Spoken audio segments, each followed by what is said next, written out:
All right, shalom, shalom. All right, this will be part two, all right, of the previous lesson that I was just going into about Trump is building an empire. He wants 55 states across 3 continents, man. All right, excuse me. For some reason, I'm having a little issue with the storage of my phone. It keeps cutting my video short. All right, so I'm gonna try to make the rest of this video quick and grab the last few precepts that I had based off of this article, man.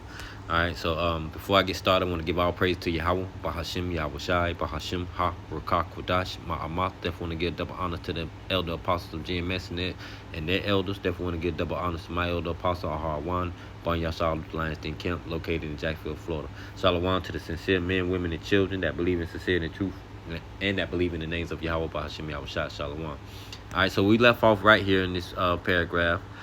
It says, in his first term, Trump was an American first isolationist. Now he is an American first imperialist. This is Trump's version of manifest destiny, the 19th century belief that American was divinely ordained to span west across the continents. It says Trump's manifest destiny would see the U.S. take over the entire Western Hemisphere. His former consigliere, Steve Bannon, said, quote, how can you get more American first than Manifest Destiny 2.0, end quote. As well as Venezuela, Trump has his eyes on Cuba. Early in May, he said this. Now, this is how boastful and powerful his mind is, man. It says early in May, he said the U.S. would be, quote, taking over Cuba almost immediately, end quote. The aircraft carrier USS Abraham Lincoln would head to Cuba from Iran and park 100 yards offshore. He said, quote, and they'll say, thank you very much, we give up, end quote. He green for that. It says this may be more than just let's get down to the point, man. I feel like I'm end up.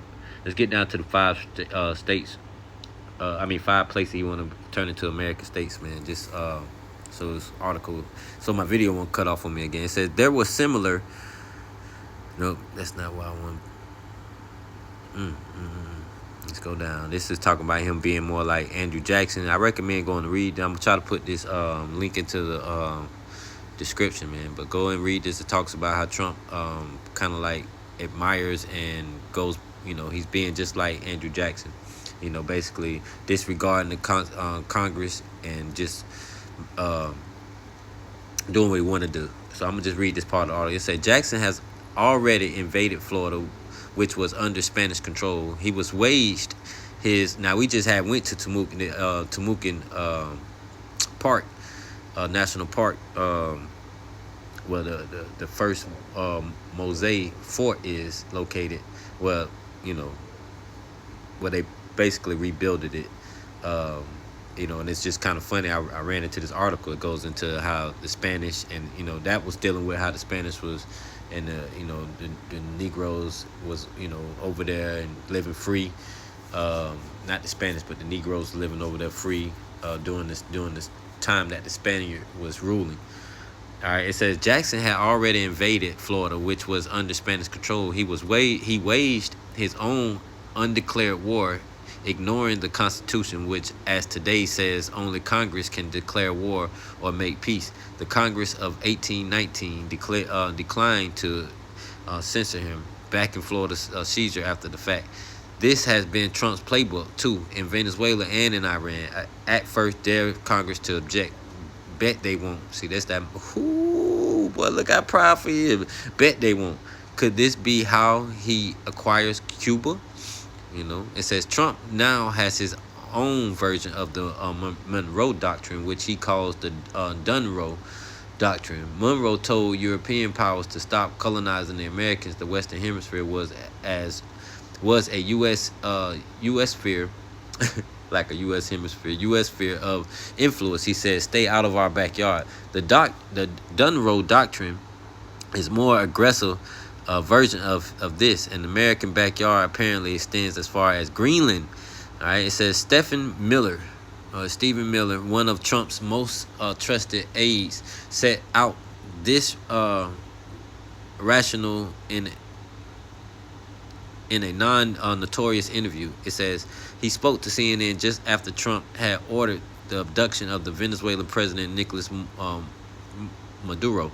Miller dismissed national sovereignty and demonstration as international niceties. Niceties. Nice. Ooh, I'm gonna get that Salakia for chopping it up. Niceties. Yeah, Niceties. I'm Salakia. I'm tripping. Necessities. All right, international necessities. End quote. We live in a world, in the real world, right? That is governed by strength. That is governed by force. That is governed by power. These are the iron laws of the world, he said. All right, now then it goes into him talking trash about Greenland. You know how he could have took Greenland. All right, but these are the states. All right, what's like you? Man, it gets deep. All right, it says, in the 19th century, the U.S. added Florida, Texas, California, New Mexico, Nevada, Utah, Arizona, and parts of Colorado and Wyoming, all taken by force. You see their mindset. Hamilton dreamed of marching into all the Spanish America, and in the 20th century, Wilson invaded Mexico twice. This, though, is the 21st century. Things have moved on. The UN Charter places self-determination at the heart of the international law. All right, so now this is a very, very long article. All right. Okay, here go the places. It said Trump once said it would be a quote good idea to put his face on Mount Rushmore. Damn, he green. Adding another state or two to the Union might even accomplish this. And if Venezuela, Cuba, Greenland, Canada, Panama, and others do not want to be new stars on the American flag, Trump's gaze is lifted to yet more distant horizons. For his second inaugural address, Trump's speechwriters gave him a line about manifest destiny, coming right before a promise to plant the stars and stripes on Mars. Quote, we will pursue our manifest destiny into the stars, end quote, he said, to infinity and beyond. A lack of ambition has never been Trump's problem, man. So this is a very deep article, man. It goes into how Trump acts like, Andrew Jackson, how he just disregarded the Congress and attacked anyways. Right. Then it goes into him boasting about Greenland. This is Green. It says Greenland had caught Trump's roving eye, and was the crisis of the moment. In that, Salaki, it says in that same CNN interview, Miller said the Trump administration could easily strong arm Denmark into handing it over. Quote, nobody's going to fight the United States military over the future of Greenland, end quote. The Danish politician accused Miller of having the mentality of a rapist, right? That was a quote, right? It says mentality of a rapist, end quote. But Miller was expressing nothing more, nor less than the world's view of the 19th century colonizers. Damn. Yeah, my shit keep running short, man. Back at Habakkuk 2, man. And 5, yea, also because he transgressed by wine, all his violence, he is a proud man, right? We read that in Proverbs 4:17. For they eat the bread of wickedness and drink the wine of violence, man. And they can't sleep. Verse 16, for they sleep not except they have done mischief, and their sleep is taken away unless they cause some to fall, man. They don't get no rest unless they're able to do try to fulfill their wants and their needs and their greed, right? And they're still never satisfied, man. Right? Let's go to Psalms 10, man. All right, this is Psalms 10:2. The wicked in his pride do persecute the poor. See what they doing? He want to he want to conquer everything, man. Greenland, Venezuela, Cuba. It says the wicked, Panama. It says the wicked in his pride doeth persecute the poor. Let them be taken in the devices that they have imagined, right? For the wicked boasts of his heart's desire. You see what we were just reading about what he said about Denmark, or what they said about Denmark, or what they said about Cuba, what they said about Greenland and Denmark, basically. That's that pride, man, and them boasting. Feel like they can go conquer anything. Who gonna stand up to America? See what he did with the Congress, man. I dare y'all to stop me, right? For the wicked boasts of his heart desire and blesses the covetousness, right? Putting that money in his partner's pockets, It says, who Yahweh abhorreth. It says the wicked through the pride of his countenance, will not seek after Yahweh. Right? Yahweh is not in all his thoughts, would never will be. Trump has already made that very clear. His ways are always grievous, right? Everything he's doing, man, the people have been suffering, right? I'm going to grab something right after that. It says, thy judgment are far above out of his sights. As for all his enemies, he puffeth at them, right? He's continuously puffing, making threats at his enemies, man, at everybody, really. But it said his ways are always grievous, man. I was just reading an article about how people in America, where is that?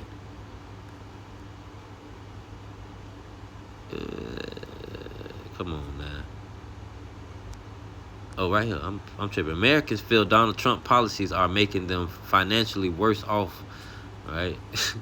They making a poll. They had a poll about it, bro. Like, and the people like, nah, bro, he killing us right now. But again, that's his ways are always grievous, man. People, suffer behind his actions and behind his mindset, behind his wants and his devilish ways. Verse 6, it said, he hath said in his heart, I shall not be moved, for I shall never be in adversity. Right? We were just reading that in the article, right? What he said when he talking about Denmark, what he said about Congress. The same thing Andrew Jackson said, man, we're going to do what we want to do. Hey, man, we attack first and we worry about Congress later. What they going to do? They ain't going to do nothing. It says, I should not be moved. And that's what Trump feel like, man. He feel like he going to stay in that seat for forever, too. Right? Let's go to, I got a feeling this finished cut short. What is this song? Proverbs 28:25. He that is of a proud heart stirreth up strife. But he that puffeth, but he that putteth his trust, I'm so into that, him puffing up and making threats and him boasting. But it said, verse 25 again, Proverbs 28:25. He that is of a proud heart stirreth up strife. And that's all he's been doing, man. Stirring up strife, man. And it's going to cause him to fall hard behind it, too. It says, but he that putteth his trust, right, like the elect, in Yahweh shall be made fat. That's going to happen, man. I promise, and that our promise is coming to the Negroes, Latinos, Native Americans, the Israelites, and the speckled bird, the Israelites of the scriptures, man. God's children, for us to be made fat, man. Us growing up as cows in the stall, man. Us being changed in the twinkling of an eye and ruling with Yahweh Shai in that day, man. As him being our king and us following behind our king, as he leads us into victory, as he leads us into salvation, as he leads us into an empire, into a kingdom. That's what we put out, and that's how we're gonna be made fat, through Yahweh Bahashim Yahweh Shai, when Yahweh Shai show up. All right, this Proverbs 27. Hell and destruction are never full. Damn, we would just, man. Habakkuk 2, man, it's never full, man. They enlarge their desires as hell, and they're never satisfied, man. Hell and destruction are never full, so the eyes of men are never satisfied, man. All right, man, so that's pretty self-explanatory, man. These wicked-ass individuals, man, they got their day coming, though, But again, we just got to understand who our enemies are. We got to understand that this is how, this is the spirit that they have, man. It's the mindset that they have, that they're full of destruction. They're full of unaliving. They're full of greed, and violence, man, So, again, just keep your mind set on Yahweh Bashim Yahweh Shai so we can be made fat in that day, man, as we were just reading in Proverbs 28:5, right? But he that putteth his trust in Yahweh shall be made fat, man. And remember that, continue to stay, continue to do this work, continue to keep Yahweh Bashim Yahweh Shai first, and continue to, in your faith, Lord willing, this lesson was edifying. Shalom and DTA.